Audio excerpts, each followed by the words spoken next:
ஐரோப்பிய ஒன்றியத்தின் புதிய புகலிடம் மற்றும் குடியேற்ற ஒப்பந்தம் கடந்த 12ஆம் தேதி முதல் அதிகாரப்பூர்வமாக நடைமுறைக்கு வந்துள்ளது. இந்த புதிய சட்ட தொகுப்பு பிரான்சில் அகதி கோரிக்கை விண்ணப்பங்களை பரிசீலிக்கும் முறைகளில் படிப்படியாக பெரிய மாற்றங்களை ஏற்படுத்தவுள்ளது. இந்த புதிய விதியின்படி ஐரோப்பிய ஒன்றியத்தின் எல்லைகளுக்குள் அனுமதியின்றி நுழைந்து பாதுகாப்பு கோருபவர்களுக்கு கட்டாய பரிசோதனை நடத்தப்படும். பிரான்சில் இந்த சோதனைகள் முக்கியமாக சர்வதேச விமான நிலையங்கள் மற்றும் துறைமுகங்களில் மேற்கொள்ளப்படும். முதற்கட்டமாக இத்தகைய நபர்கள் அதிகபட்சமாக 7 நாட்களுக்கு நாட்டின் எல்லைக்குள் அனுமதிக்கப்படாமல் பிரத்யேக பகுதிகளில் வைக்கப்பட்டு அவர்களின் அடையாளம், ஆரோக்கியம் மற்றும் பாதுகாப்பு ஆகியவை சரிபார்க்கப்படும். அதன் பின்னரே அவர்கள் நாட்டிற்குள் அனுமதிக்கப்படுவார்களா அல்லது எல்லையிலேயே திருப்பி அனுப்பப்படுவார்களா என்பது தீர்மானிக்கப்படும்.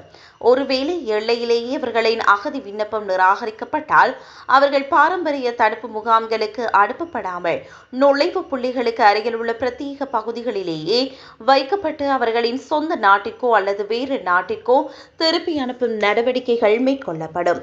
புதிய விதிகளின்படி ஐரோப்பிய ஒன்றிய எல்லைக்குள் நுழைபவர்களை கண்காணிக்கும் தரவுத்தள அமைப்பு விரிவுபடுத்தப்பட்டுள்ளது. இனி கைரேகைகளுடன் சேர்த்து முக அடையாளங்களும் சேகரிக்கப்படும். இது 6 வயதுக்கு மேற்பட்ட சிறுவர்களுக்கும் பொருந்தும் என அறிவிக்கப்பட்டுள்ளது.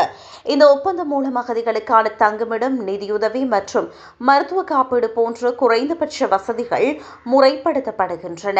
எனினும் ஒரு நபர் வேறொரு ஐரோப்பிய நாட்டிற்கு மாற்றப்பட்டால் அவருக்கான சலுகைகள் மற்றும் உதவிகள் பிரான்சில் உடனடியாக நிறுத்தப்பட உள்ளமை குறிப்பிடத்தக்கது.